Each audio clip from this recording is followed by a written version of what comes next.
Alright guys, the international break is finally here. And look, I know a lot of you don't care about international friendlies. I get it. But hear me out. Because right now, some of the biggest nations in the world are literally fighting for their lives to make it to the World Cup.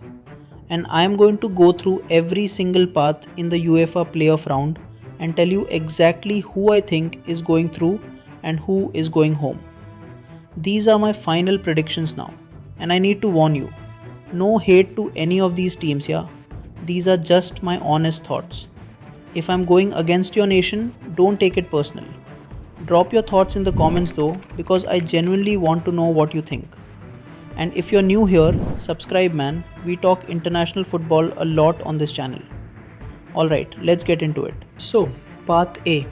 And yeah, we are starting with Italy. Because honestly, how can you not? This is the team that won the World Cup in 2006. One of the most legendary footballing nations ever. And right now, they are an absolute embarrassment. I'm sorry, but it has to be said. 2010 and 2014, they went out in the group stage. 2018 and 2022, they didn't even qualify. And both times they didn't qualify, it was at this exact playoff stage. Same round, same situation, different year. And what happened the last time? Everyone was expecting this massive Italy versus Portugal match, right? Instead, what do we get? Portugal versus Macedonia. Because Italy got knocked out. At home, against Macedonia. One of the most embarrassing results in football history. So yeah, don't tell me Italy are safe just because the draw looks kinder this time. Their first game is against Northern Ireland. And yes, on paper Italy should be winning this. They are at home. Northern Ireland's best player, Conor Bradley, is injured. But bro, don't sleep on this Northern Ireland side. Like genuinely. Isaac Price has been having these incredible moments for his nation. Troom from Sunderland is so underrated it's actually mad. This is a golden generation for them. They held their own against Germany at home. They beat Slovakia. They kept a clean sheet. This team is on the rise. And the reason I keep saying don't trust Italy is, do you remember why they even ended up in the playoffs last time? Because they couldn't beat Northern Ireland in the group stage. That's literally what happened. Northern Ireland held them, Switzerland jumped above them, and Italy had to go the playoff route.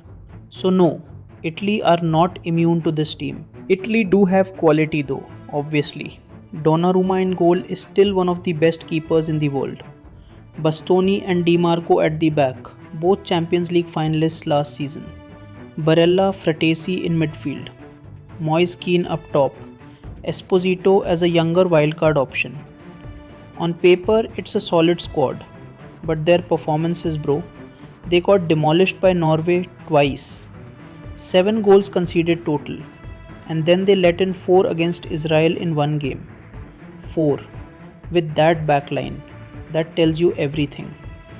And then there's the manager situation. Gattuso. Is he really the guy? I mean, look at his record. He bottled it in the Croatian league with Hajduk Split. His resume overall is not what you'd want for the Italian national team right now. He can be brilliant in certain moments. He's a reactive type of manager. But if he goes into that Northern Ireland game underestimating them, it could go badly wrong. Anyway, I think Italy do progress here, but it's not going to be comfortable at all. I'm saying 2-0. Italy go through, but they don't make it look easy. Right, the other match in this path, Wales versus Bosnia. And I'm going to be completely honest with you. This is a coin flip. I genuinely cannot separate these two teams. Wales at home is massive for them. Their home record is really good. And they just smoked Macedonia 7-1 in their last match. And before you say Macedonia are weak, Belgium couldn't beat them either time they faced them. So let's not downplay that result too much. Harry Wilson has been unreal this season. Genuinely one of the most underrated players in the Premier League right now. Brennan Johnson, remember that Europa League final goal for Tottenham? He has moments. Ampadu and Rodon at the back. Darlow in goal has had some big moments this season too. Wales are a proper team. But then Bosnia. After a nightmare in the Euros and the Nations League, And to be fair, their Nations League group was brutal. They've completely turned it around in 2025. They almost automatically qualified on the final day. They went a bit too defensive against Austria at the end, which cost them, but the quality is there. Barak is one of the best young players coming through for them. Tabakovic is getting goals in the Bundesliga. Begovic, 18 years old, is lighting up the Austrian Bundesliga. These are real players. And then of course, Edin Dzeko, 40 years old, captain, still playing in Germany, still scoring, still showing up for his nation. His move to Fiorentina was a mess. The whole club has been a mess. But at Schalke, he's found his form again. And just having him on the pitch changes the game. The experience, the leadership, the threat. You cannot ignore that. My heart says Bosnia, but I think Wales just about do it. Maybe 2-1, maybe extra time. Wales go through. And then the Path A final, Italy versus Wales. And this is where I'm going against the obvious pick. Italy haven't won a single World Cup qualifier playoff match. Not one. 3 times in this round. 0 wins. And Wales are going to go in there with nothing to lose. Playing their football, trusting each other. I'm saying Wales win 2-1. Italy are out. Again. At this exact stage. Again. Path B now. And this one has its own drama because on paper these teams are more level with each other than in any other path. Albania. Look, massive respect to them for what they've done under Silvino. Beating Serbia was a real statement. They're so organized defensively, really hard to break down, very disciplined. But here's my worry with them. They just don't score, genuinely. Their last competitive match where they scored more than 1 goal was against Andorra. They live and die by the 1-0. And unfortunately, with Manaj and Daku both injured and Lazio also picking up a knock, I just don't see them having enough going forward against these opponents. They're up against Poland first. And Poland, different level. Under Jan Urban, they haven't lost a single match. Bednarek and Kivior at centre-back, playing together at Porto. That partnership is growing into something really solid. The 17-year-old Patovski coming through as well. Porto love a Polish player, don't they? But most importantly, Lewandowski. Yeah, he's 37 now. But watch him against Newcastle recently and tell me he's finished. He is still doing it at the highest level. Poland are too strong for Albania here. 1-0. Poland go through. Sweden versus Ukraine now. And I'm wearing a Ukraine top right now, but I genuinely don't have much faith in them for this one. The injury and suspension list is brutal. Malinovsky suspended. Konoplia suspended. Zinchenko out. Mikolenko out. Matvienko, Mudryk, all doubts. That's potentially your whole spine missing. The depth is still decent, but is it good enough? Sweden were absolutely diabolical in the qualifiers. Not a single win. They're only here because of the Nations League. But they have Graham Potter now, trying to rebuild something. Bargi at Barcelona is showing real quality. Ilanga brings energy. And even without Isak, who's injured, I think they have just enough to get the job done here. 3-1 Sweden. Ukraine are just too depleted right now. Path B final, Poland versus Sweden. And I'm sticking with Poland. They're a more established side right now. Lewandowski's experience in these big moments. Urban system. Sweden might push them, but Poland sneak through 1-0. Poland are going to the World Cup. Path C. And on paper, this should be the most straightforward path to predict. But it's Turkey. And with Turkey, you never fully trust them. Ever. The talent they have right now is genuinely scary. Arda Güler at Real Madrid finally getting regular minutes and showing everyone exactly why the hype is real. His awareness, his intelligence on the ball, next level stuff. Kenan Yildiz at Juventus. The club has been disappointing, but Yildiz himself is still brilliant. Çalhanoğlu at Inter absolutely dominating. Aktürkoğlu at Galatasaray having a massive season. And in goal, Mert Kunok has been unbelievable.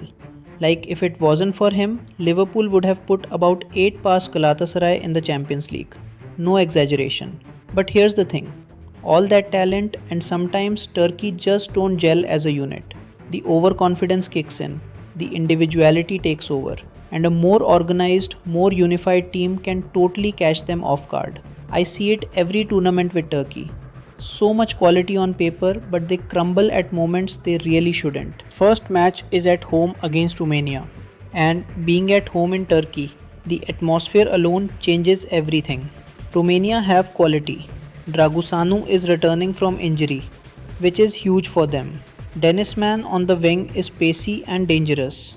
They can set up defensively and hit on the counter.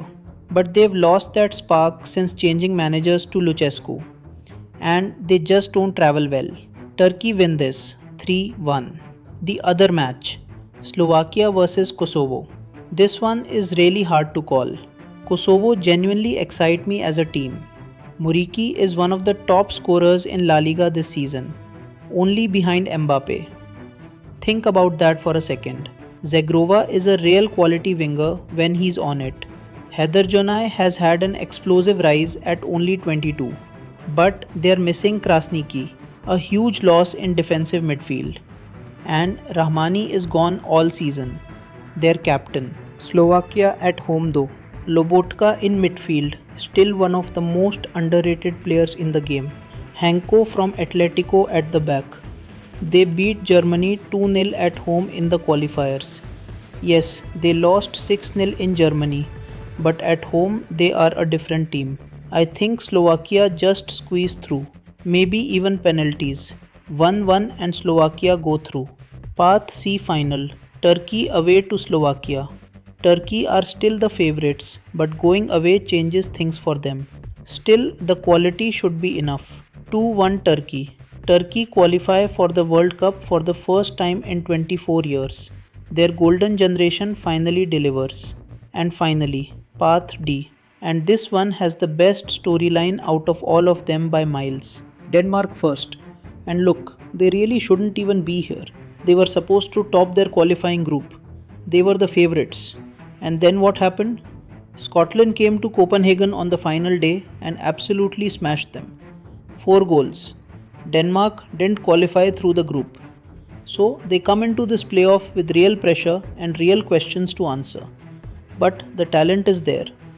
Højbjerg, what a captain, what a leader. Eriksson still contributing. Damsgaard. Kasper Højbjerg getting his call up now after a brilliant season at Bologna. And then Mads Foldager. This kid is a machine, bro. His engine, his work rate, his ability to arrive late and score absolute bangers.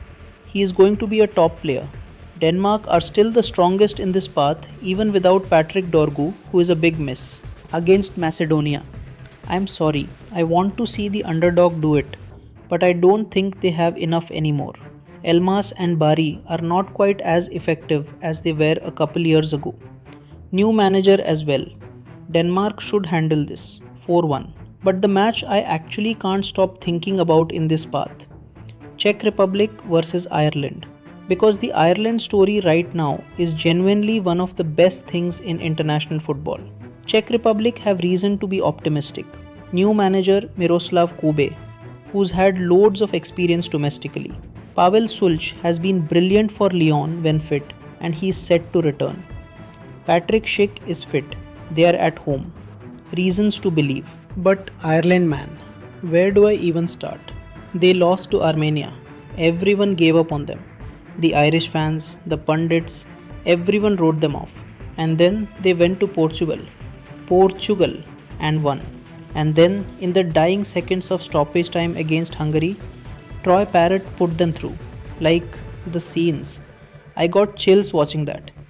This team was dead in the water, and they came back to life completely. Troy Parrott. I've always rated this guy, and I always will.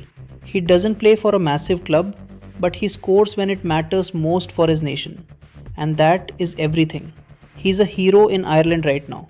And Quevin Kelleher, finally getting his chance at Brentford after years of being behind Alisson at Liverpool. He's been brilliant. This guy is a gem. Ireland as a whole play on belief and momentum. And right now, that momentum is through the roof. Evan Ferguson is injured again, unfortunately. But you only need one of them. And right now, the whole country believes in Parrott. I am predicting Ireland go through here. 2-2 into extra time and Ireland win it on penalties. Absolute scenes. And then the path the final. Ireland versus Denmark. In Dublin. In front of a home crowd that will be absolutely electric. And I have to bring up the history here, because the last time these two met in a World Cup playoff, 2018 qualifiers, Denmark came to Dublin and it finished 5-1. 5-1. The Irish have never forgotten that.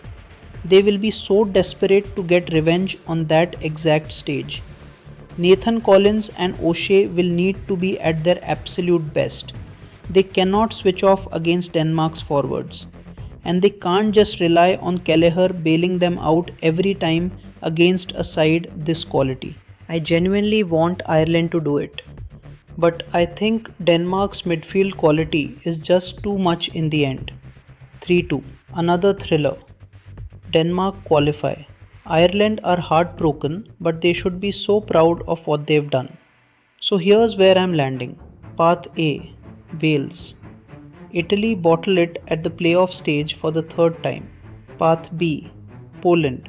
Lewandowski won last time. Path C. Turkey. Their golden generation finally shows up when it matters. Path D. Denmark. But Ireland. Honestly, what a run. That's 4 nations going to the World Cup. 4 others going home absolutely gutted. And knowing football, at least 2 of these predictions are probably completely wrong, and I'll have to sit here and take the L in the comments. That's fine. That's football. Let me know your predictions below. Seriously, I read every single comment. And if I'm sleeping on your nation, come in the comments and defend them. Subscribe if you haven't already, because we've got so much more international football coming up on this channel. I might even try to live stream some of these matches as well, so keep an eye out for that. Best of luck to your team if they're still in it. I'll see you very soon. Take care. Let's go.